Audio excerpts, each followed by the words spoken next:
the NBA we go, where the biggest story entering Game 4 is the health of Steph Curry. Al Horford rolling on Curry's leg as the two of them dove for a loose ball in the fourth quarter of Game 3, and Steph providing an update on his status. I'm gonna play. That's all I know right now. Get as much recovery and healing as possible. Understand how important Game 4 is, and I'm excited about the opportunity. Because I went through what I went through at the end of the regular season and coming back, I know exactly what it is and what I got to deal with, and there's, I guess, comfort knowing I've been through it before, but also you'd rather not have to deal with something like that. All right, Alan and Monica, can the Warriors win Game 4 tonight with a hobbled Steph Curry, if indeed that's the case? Yeah, well, that's what I'm going to say. I don't think he is hobbled. I think it's a little bit of gamesmanship. I mean, from what I've heard about practice, and Monica, I know you are there, so you could say what you saw, but everybody said he wasn't limping. He didn't practice, of course, but a lot of the guys who played just took a day of rest, but it didn't look good. He did scream, according to Draymond Green at one point, but I don't expect him to be hobbled. They have a great training staff there at Golden State. They will have him ready. We have seen this before in the playoffs where one game a guy looks like he won't be able to go, and the next game he goes for 40. Monica, you're there on the scene. What do you think? Well, I do echo what Han had to say. Didn't really see a limp. I will say this. This is the shortest turnaround of all the games in this final series. I asked Steve Kerr about it. He said, well, it's just like a regular season game in terms of the opportunity to prepare and get ready. If, y'all, this is an if Steph is hobbled, that's a problem, Hannah and Han. Like, that's a problem. He has been the catalyst for everything that the Warriors have done. And that is not to say that he's not that during the regular season, but in a series where they at times have looked like they are really struggling to find offense and to compete against this Boston defense with so much length, he's been the only guy that's been able to consistently create his own shot and kind of create shots for others. Usually, we see that from Draymond in terms of being a shot creator for his teammates, but this Celtics defense is really locked in. So if there's any inclination that Steph is bothered by this, it's going to be problematic, and not just on the offensive side, but defensively. Yeah, how would you see them trying to capitalize on a Steph at less than 100%? Yeah, I mean, well, the Celtics have had a really hard time guarding him, specifically him, because they have gone up against Kevin Durant, they've gone up against Giannis Antetokounmpo, they've gone up against Jimmy Butler, and they've been able to overcome them. They have not been able to overcome Steph Curry. And Steph Curry in the finals, Golden State's offensive efficiency when he's on the floor is 116.8. When he's off the court, it's 91.5. That's a big difference, clearly. So he's one of the great shooters of all time. We know this. He's a guy that just, you give him an inch. It's all he needs. A little bit of daylight. He can knock down a three. But it's also his impact on his teammates when he's on the floor as well, because his teammates shoot better when he's on the floor. Why? Because so much focus is on Steph Curry, less focus on them. So as Monica said, if Curry is a little bit hobbled or is a little bit that he's not the same because legs feed the wolf when it comes to shooting, then a couple other guys need to step up, and there's several of them that I'm sure we'll talk about. Yeah, I mean, he's the most important player on the floor in this series, talking both teams, clearly. This is so crazy to consider, Monica, but are the Celtics actually having an easier time here in some respects than in their series against Milwaukee and Miami, which were so physical, especially that Heat series?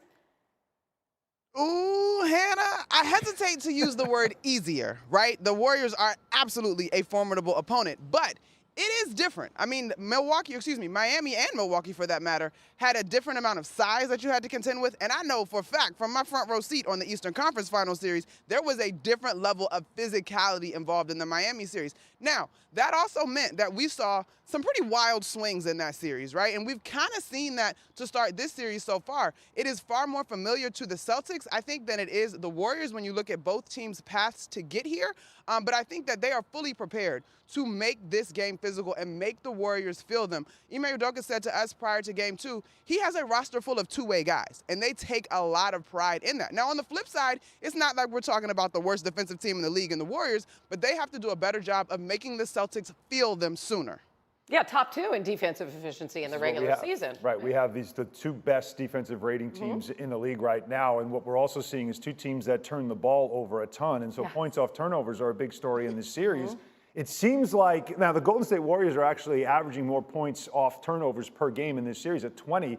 Celtics right behind them at just under 18, but it feels like when the Celtics get those points off turnovers, they're a little more devastating. There's something about how quick strike they score Like we saw the third quarter in Game 3, it looked like, oh, here come the Warriors doing what they do. But at the end of that quarter, it was the Celtics that a couple of quick strikes, and all of a sudden, that run that we thought, okay, here come the Warriors, completely stopped. All right, really quickly, who needs to step up tonight for the Warriors? The first name that comes to mind. It's a combo for me, guys, Draymond and Klay. I mean, this is the core that has that championship DNA that is present on the floor in terms of impacting, winning. And those two guys, Draymond is the heartbeat of this squad. He had 4 rebounds in Game 3, and he will admit that he didn't necessarily play well, so I know that he's prepared to bounce back. But when Draymond is playing with a certain level of energy, listen, you mentioned turnovers, Han, but second chance opportunities for the Warriors also kill the Celtics because they end up being 3-point shooting opportunities. Yeah, they got doubled up in points on the paint and second chance points. The Warriors did. That can't happen. No, dominated in the paint, just kept going to the basket on them because they just felt like you don't have a real shot blocker out here. And Looney, they had to take him out of the game because of defense and issues there. I will also say, I'm not going to say it's twofold because I think Klay Thompson is just going to be Klay Thompson. At least it seems like he found himself in Game 3. Draymond Green is it's the series. This is it. If Draymond Green doesn't want a repeat of 2016 where you could argue it's his fault they didn't win the championship that year because of his antics, same thing here. He's got to have maybe the best game of his playoff career in Game 4. Have an impact, positive impact on your team. It doesn't have to be big scoring, but it needs to be all across the board. Rebounds, it needs to be assists, but most importantly, his energy has to be positive. Yeah, suspended back then, as we all know, with the Warriors with the lead, and Cavs come up and take that series. All right, much more to talk about. Because we want to win by any means. I think 2 young guys that are, ultra competitive, passionate about what we do, and just want to win by any means necessary, and everybody in that locker room knows it. And we're not perfect. We're 24, he's 25.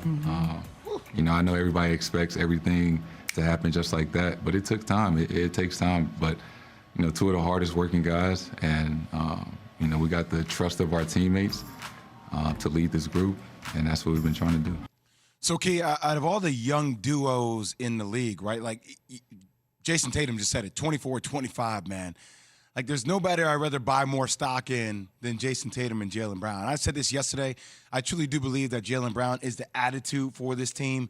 And Jason Tatum, I give him a lot of credit because, when they were first together, when a lot of people were trying to break them up, it was about who is the alpha? Like, you can't have 2 alphas on the team. And I think Jason Tatum has taken this road in which he lets Jaylen Brown do his thing, and he rises to the occasion in moments, right? It doesn't need to be, I need to be the alpha all the time. He, meaning Tatum, rises to the occasion in moments. That's what I just said. Right, but I wasn't sure who the he referred to between Tatum and Brown. I just said that Brown, but I'm confused now. No. Don't confuse it, Max. Don't confuse Jay, because you know how that goes. Yeah, and I'll never find my way back. Plus 2 equals 24. So Man, don't. You know what I was saying yesterday. Don't confuse. I said 8 plus 2. It leaves you another 6 hours in the day, and that is 24. How many hours do you think there are in it? How many hours do you think there are in a day? This is what he does. 8 plus 8 plus 2 equals. Yes, that is what you said. But I agree with you. 6.